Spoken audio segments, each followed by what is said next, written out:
Scott, Specialized, Orbea und Mondraker haben vorgelegt und jetzt lässt auch Cannondale die Katze aus dem Sack. Das neueste Sculpel Racefully gibt es nämlich nur noch mit 120 mm Federweg.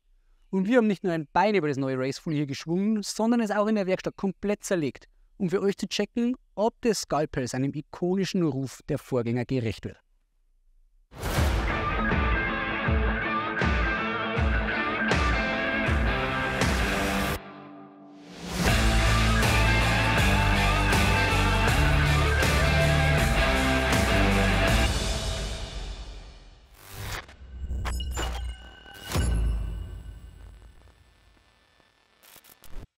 Scott hat den Trend zu mehr Federweg beim Racefully losgetreten und viele namhafte Hersteller sind gefolgt.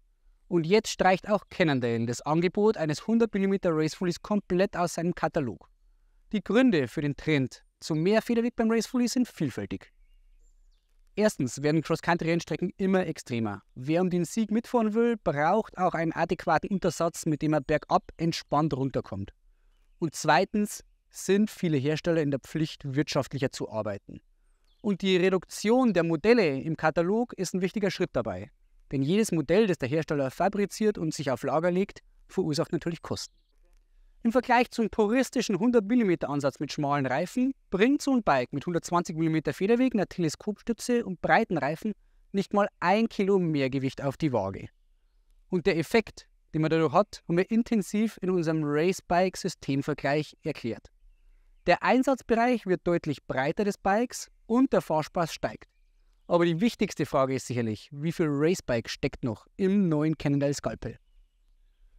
Beim Blick auf die Geometrie fällt auf, dass das neue Sculpel mit 120 mm Federweg kein schneller Abklatsch des alten Sculpel SE ist, das bisher die 120 mm Fully-Schiene bei Cannondale bedient hat.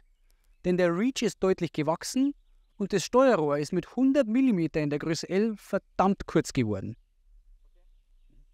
Damit ist das Steuerrohr um 15 mm geschrumpft im Vergleich zum Vorgänger. Und trotz mehr Federweg ist der Stag so nur 4 mm größer als bei der alten 100 mm Variante. Das Ergebnis? Auf dem Cannondale kann man immer noch eine super sportliche Sitzposition einnehmen. Der Lenkwinkel ist im Vergleich zum alten Sculpel SE nochmal einen Tick flacher geworden und typisch Cannondale ist auch, dass die Kettenstreben mit jeder Rahmengröße mitwachsen. So bleibt die Lastverteilung auch in den Rahmengrößen L und XL ausbalanciert zwischen Vorder- und Hinterrad. Geometrietechnisch bleibt das Cannondale Sculpel ein echtes Racefully. Aber der zweite wichtige Punkt für Racer ist natürlich das Gewicht. Mit 11,4 Kilo liegt das Cannondale Sculpel 1, so wie es hier steht, auf Augenhöhe mit dem neuen Mondraker F Podium oder dem Canyon Lux Trail, das wir ebenfalls schon für euch auf dem Kanal getestet haben. Die anderen Modelle waren etwas günstiger, hatten dafür aber auch einen schwereren Rahmen. Mit knapp unter 2 Kilo ist der Rahmen hier ca. 150 Gramm leichter als die Rahmen von Canyon und Mondraker. Wir waren aber etwas verstutzt, dass im Cannondale Sculpel 1 für 9.499 € noch nicht der Top-Rahmen von Cannondale zum Einsatz kommt. Denn angeblich ist der Rahmen des Lab 71 Modells mit einer besseren Faser- und einer hochwertigeren Carbonverarbeitung nochmal ein paar Gramm leichter. Die Duftmarke, die Specialized mit dem neuen Epic-Rahmen bei unter 1700 Gramm zuletzt gesetzt hat, wird aber auch der Lab 71 Rahmen nicht erreichen. Und auch beim Gesamtgewicht hat Specialized zugegeben zu einem exorbitanten Preis gezeigt, dass noch Luft nach unten ist. 10,4 Kilo ist hier derzeit die Benchmark. Cannondale war schon immer dafür bekannt, den Mut zu haben, sein eigenes Ding zu machen. Und das ist auch beim neuen Sculpel so. Denn während die Konkurrenz versucht, sich mit Features im Rahmenbau zu überbieten, verzichtet Cannondale auf das aktuell modische Staufach im Unterrohr oder einen Lenkanschlagsbegrenzer im Steuerrohr. Hat man unter den Lenker zwei 10 mm Spacer, so wie hier montiert, besteht auch beim Sturz, beim vollen Einschlag des Lenkers keine Gefahr, dass die Bremshebel oder Schalthebel des Oberrohr zerstören. Beim tiefer montierten Lenker kann das natürlich der Fall sein. Eine Zugfixierung, die hier im oberen Bereich des Unterrohrs und hier im unteren Bereich des Unterrohrs angebracht ist, ermöglicht es, dass man die Züge im Inneren des Unterrohrs unter Spannung verbauen kann. So können die Züge nicht klappern oder durch Schlagen im Inneren des Rahmens langfristig den Rahmen beschädigen. Das ist eine sehr elegante Lösung. Andere Hersteller arbeiten hier oft mit günstigen Schaumstoffhüllen. Und auch wenn man am Cannondale Sculpel insgesamt 3 Züge für Bremse, Lockout und Sattelstütze durch den Steuersatz verlegen muss, gelingt es dank der großen Steuersatzöffnung relativ gut. Schade ist nur, dass hier die Carbon-Lenker-Vorbaueinheit von Cannondale eine Engstelle hat, wo die Züge auch nochmal durchgeführt werden müssen. Da wird es etwas popelig. Der Vorteil der Lösung, dass die Züge hier durch den Vorbau und Lenker verlaufen, ist, dass man den Lenker wirklich ganz tief am Rahmen montieren kann und so eine maximal sportliche Sitzposition erreichen kann. Und zugegeben, beim Racefully ist das keine schlechte Idee. Die Cannondale Carbon-Lenker-Vorbaueinheit mit der integrierten Zugführung ist dem Sculpel 1 und dem Lab 71 Modell vorbehalten. Die günstigeren Modelle wie das Sculpel 2 oder 3 haben einen herkömmlichen Lenker und Vorbau. Die allermeisten Hersteller sparen sich beim Racefully das Gelenk in der Kettenstrebe und arbeiten stattdessen mit flexenden Sitz- oder Kettenstreben. So imposant wie Cannondale löst aber dieses Problem niemand. Denn mit den ultraflachen Kettenstreben hier hinten reduzieren die Amerikaner das Biegemoment, das nötig ist, um den Rahmen zu komprimieren, auf ein Minimum. Das Fahrwerk des Cannondale Sculpels kann man mit dem Twistlock-Hebel hier entweder blockieren oder offen lassen. Auf eine Zwischenstufe verzichtet Cannondale. Allerdings bleibt der Dämpfer im Heck unter Antriebseinflüssen so ruhig, dass man die Zwischenstufe im Gelände auch nicht vermisst. Die sportliche Sitzposition verteilt die Last des Oberkörpers spürbar zwischen Hände und Gesäß. Mit 4,1 Kilo bewegen sich die Laufräder mit Reifen, Kassette und Bremsscheiben im Bereich des Üblichen in dieser Preisklasse.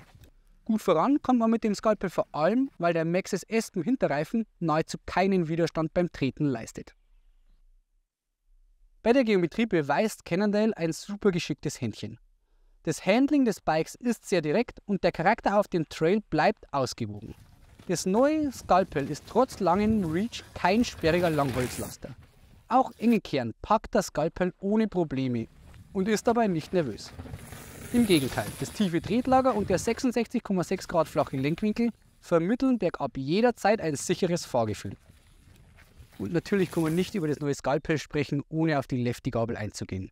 Denn auch wenn die Lefty-Gabel aufgrund ihrer Optik immer wieder für Skepsis sorgt, liefert sie auf dem Trail ab.